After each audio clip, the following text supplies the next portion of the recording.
Good morning, Conversation One. Here we are. It's Sunday, April 4th. So tomorrow is Monday, which is class for two of the groups, and Tuesday, the other one. As I mentioned to you last week, we are going to have a Zoom meeting in addition to this video lecture. So don't forget to log into the Cyber Campus and watch this video and study the material and listen to, make notes and listen to what I have to say. But also tomorrow at 10 a.m., the first group, which is the 00 Conversation One group, should be logging into Zoom before 10 o'clock, please. Just like regular class, don't walk in at 10:05. The class starts at 10. So I don't care if you're there at 9:58 or you're in the waiting room at 9:52, but 10:05 is late, okay? So we don't have that many Zoom meetings this semester. We may only have two. Plus we have the midterm. So don't be late, because if you're late for this one, there's not very many others. Conversation One, the third section, if I'm getting my numbers right, is going to be at 2 o'clock on Monday afternoon. And then the third group is section 4. And section 4 should be on Tuesday at 1 o'clock, okay? The Zoom information has been posted as a bulletin on the Cyber Campus. So you have to log in to get that information. I'm gonna send an SMS text out to all of you just to remind you that tomorrow is the day that we are having the Zoom meeting. I'm not going to take attendance because it's not part of the regular lecture cycle, but I'm gonna say it's a big advantage for you to be there. So if you do skip, yeah, it's not gonna give you a lower grade, but it probably will anyway, because you're gonna be out of the loop. We don't have a classroom environment where everybody's saying, did you hear what the professor said? Next week we're doing this, or we're doing this. The biggest thing about tomorrow, the reason that I will know that you're there or not, is because we're going to make the midterm schedule. So we're going to set the midterm schedule tomorrow in the Zoom meeting. So it's kind of got to be customized, because we have a 2-hour, slot from 10 until 12, but there are 19 students in the class. It takes 10 minutes to test each student. So that means if I don't take a break and breathe or go to the washroom or drink anything for 2 hours, there's still 7 students left. So it takes about 3.5 hours to do everybody's midterm. So we have to kind of customize the schedule, which is pretty easy to do on Zoom, because literally we can say, 4:30 in the afternoon. We can set some blocks of time throughout the 8th week, which are convenient for you. So we have to arrange that. If you don't show up to your Zoom meeting, then you won't have a midterm time. And if you don't come to the midterm, you will get a pretty bad grade, because that's worth 15% of your final score. Okay? So very important to show up. Like I said, it's not going to be recorded on your attendance sheet, but I need you all to come, because I got to arrange your midterm schedule, because 2 weeks from now, on week 8, we will not have a regular topic lecture. I'm just going to quickly review the questions, give a little bit of feedback, and make sure everybody's studying the right way. And that's all. So there won't be anything new on the 8th week. It'll just be a short, I usually say 10 minutes, but it ends up being more like 20 minutes of discussing all of the topics and the ways to answer the question, and the ways to do your best to be effective in the midterm interview. Okay? So another thing, this week is the final homework assignment. So the 5th topic was wildlife. I've posted on the Cyber Campus. So from Wednesday until the following Tuesday, you submit your final homework assignment, and then I will go over all of them again together. I've looked over the first two, as you have seen. If you've done the first two, you should have credit for it. If you haven't, then it didn't get received. You didn't submit it, or it was too late. Don't worry about the other ones. I haven't checked and verified them yet. So when the last one comes in, I'll go through the last group of 3, and then I will be able to provide you some general feedback at least. And if you want particular feedback, it's best if you just email me, because I don't think I'm going to be able to go through 59 students and give particular feedback for 300 different assignments. So they've all been checked for certain things, and I will tell you what those certain things are. So if you think you need to know something more specific, send me an email, and I'll look at yours in particular, and I'll email you back. Very easy. It's just like office hours. If you're not sure how things are going in the class, you're welcome to send me an email, and I have a Zoom license. So you can, if you'd prefer to talk to me like this, like person to person, not like this, not one way, but if you prefer to talk to me and question and answer, have a live explanation, we can make a Zoom, appointment the same way that you would, drop by my office and sit in a chair and talk to me in front of my coffee table. Same thing, just we'll do it on Zoom. I've done it a few times already. So it's up to you to reach out to me if you're concerned, okay? Now, one of the reasons why I like to just do 5 of these homework assignments is 5 is a nice round number. It seems like a good number to stop at. But in conversation 1, the 5th topic is actually about sports. And that sports topic tends to be less popular with certain students, okay? So let me just get rid of the elephant in the room.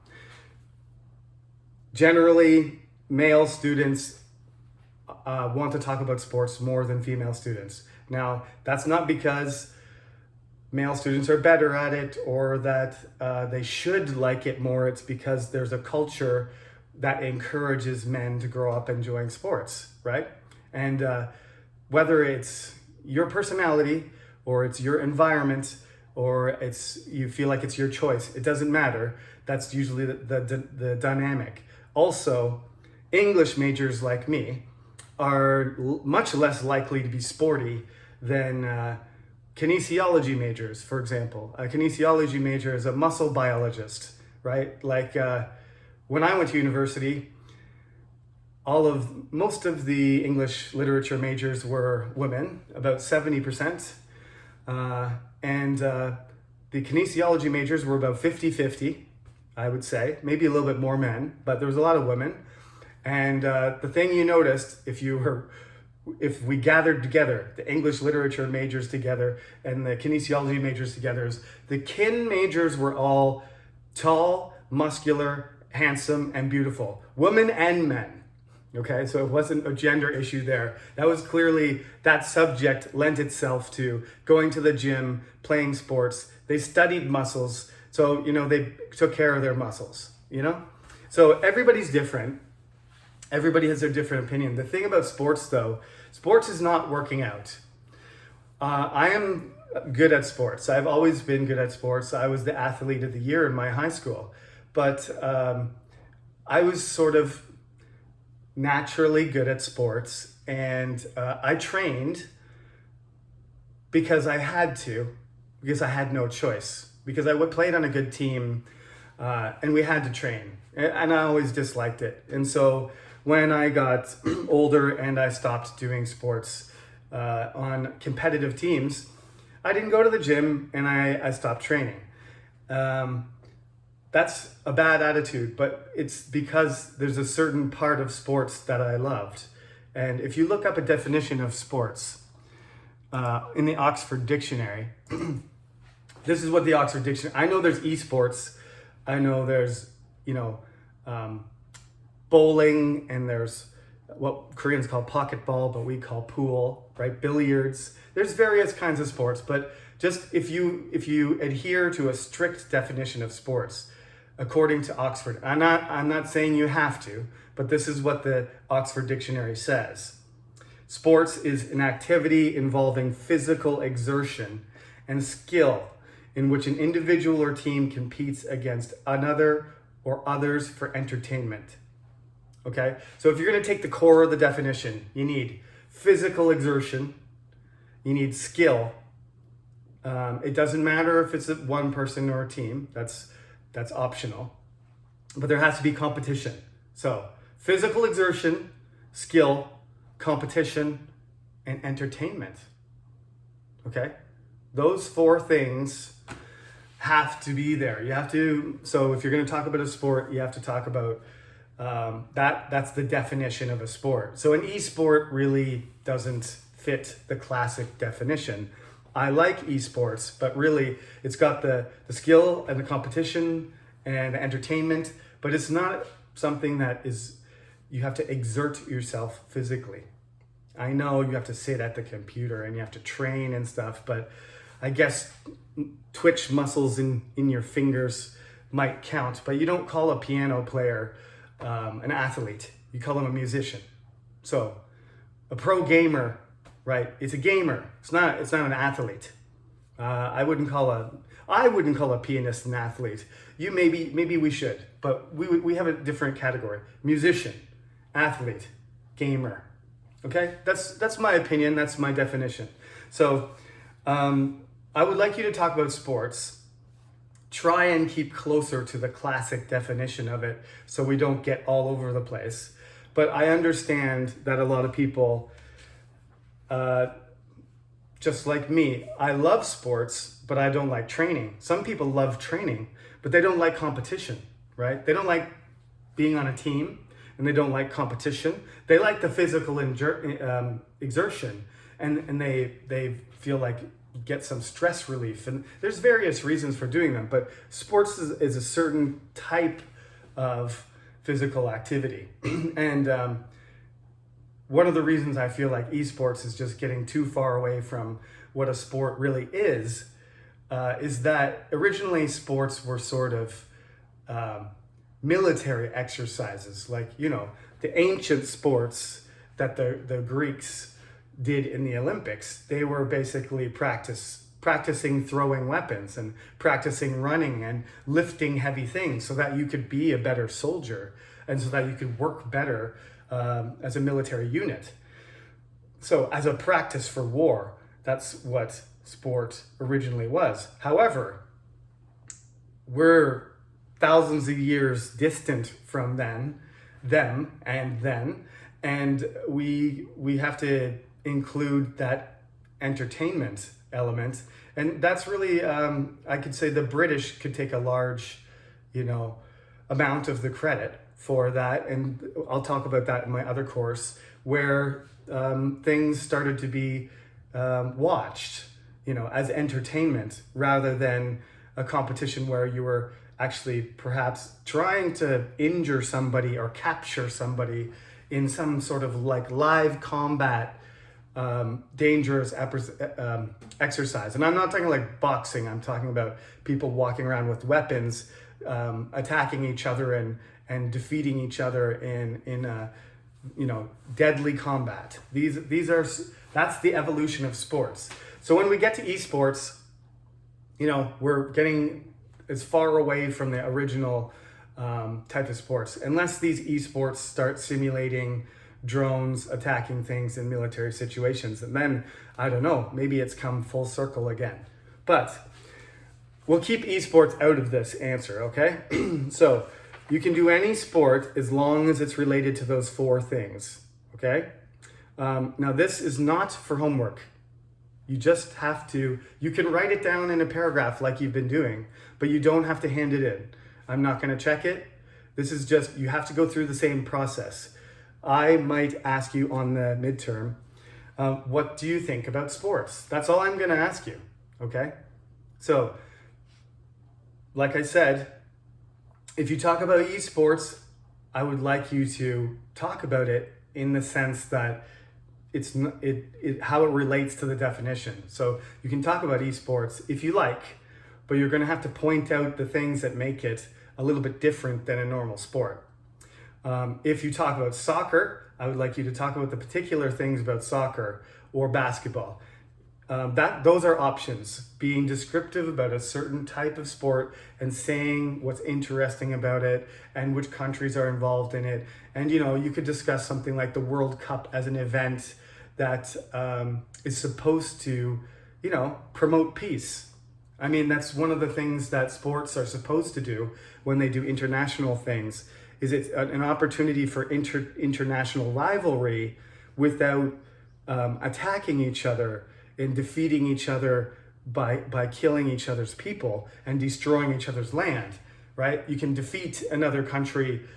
France and England can play soccer instead of shooting missiles at each other and dropping bombs on each other. And you can get excited and you can feel in the case of England, you feel terrible for decades and decades because you haven't won the World Cup, and you're the country who I'm allowed to laugh because I'm Canadian, but Canadians have only qualified once, and so I cheer for England, and they lose, sooner or later every World Cup, so I'm allowed to laugh. Okay, but anyway, there's been a long time since they've had a chance at the cup. So every World Cup, there's a whole bunch of, excitement and energy and enthusiasm. And when the games are won, there's a great celebration. And when the games are lost, there's a funeral. I shouldn't say funeral. It's a bad metaphor. But there's consolation and regret and sadness, right? So this is the this is the reason they call soccer. I mean, soccer's called the beautiful game.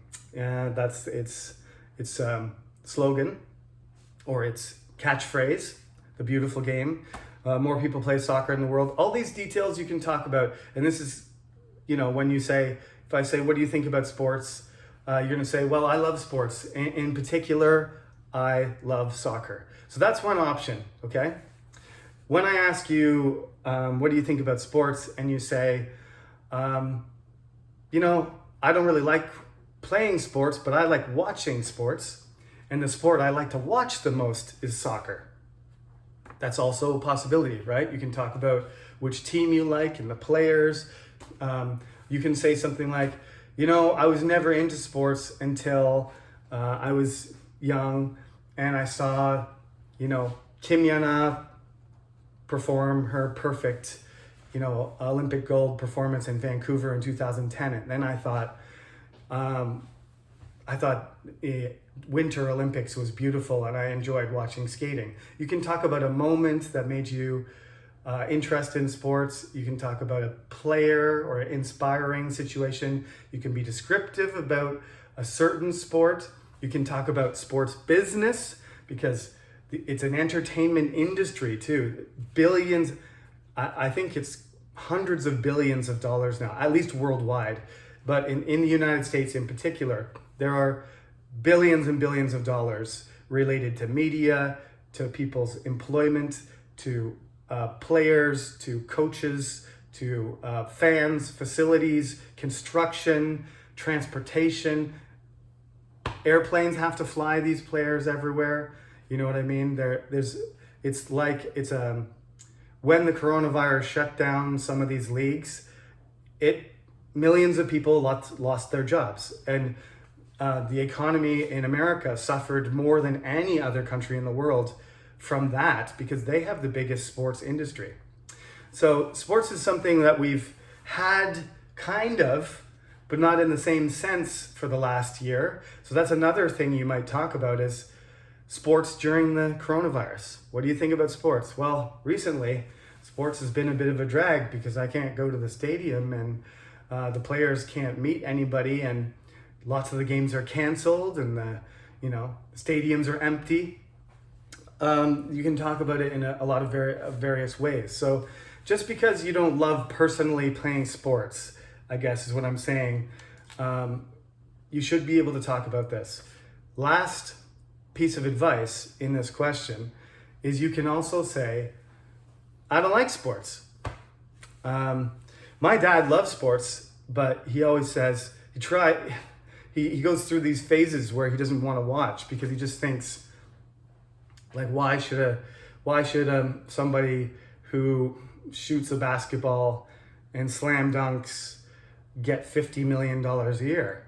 He just doesn't like to support. He loves the entertainment, but he just thinks it's gone too far. And like there's so much money involved in it that it's out of balance. So, my father likes to watch college sports like college basketball because that's university players who are not being paid and advertised and, followed around everywhere by the media and buying their own private jets and stuff. He prefers like a more, I guess, pure basketball game. But you could have your reasons why you don't like sports. That could be the reason. You think they're overpaid. It's not that entertaining. It's confusing. I don't know. When you've personally experienced a sport, it's difficult. You can describe. Baseball is really hard. I don't know if you've ever played baseball, but I can swing a baseball bat just fine. But as soon as somebody is a real pitcher and throws the ball fast, like not Liu Hyunjin 91 miles per hour fast, but just, a fastball that's like 60 miles an hour, I can't hit it. I'm too slow. And you have to, at a certain level, either you have to choose to have sports and just not care, or you have to have a balance. You have to have a bunch of players who are relaxed and they know the rules and they have good skill and they're relaxed, or you play competitively. Once you get older, like me, you go usually for the middle, a bunch of people who used to play, they know how to play, but they're not trying to, win the World Series. So the game isn't too intense.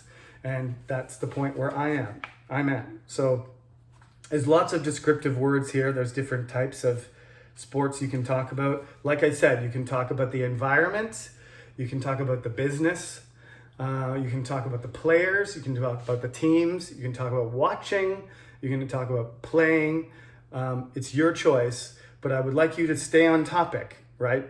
So choose one of those things, right? And if you talk about, the business of baseball, that's even better. Just stick to baseball and business or something. Or you talk about Korean baseball. If you narrow it down a little bit, you only have 2 minutes to talk about this.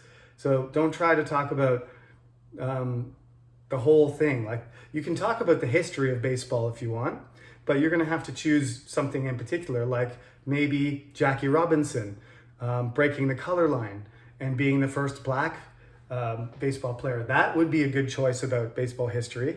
Or you could go back to the very beginning and talk about how they started, baseball, and there was 2 leagues, the American League and the National League, and then they decided these 2 leagues to play each other and they created the World Series. As long as you stay specific enough that you can complete your answer in 2 minutes. So don't choose all of a sport. Just choose an aspect of a sport or a personal thing, or a particular player, or a particular team. Otherwise, you won't have enough time to finish your answer. Okay? So when you're talking about rules and things, sometimes you have to use this grammar, right? You have to, there's, I think, a reference to this on page 134. There's a good table there.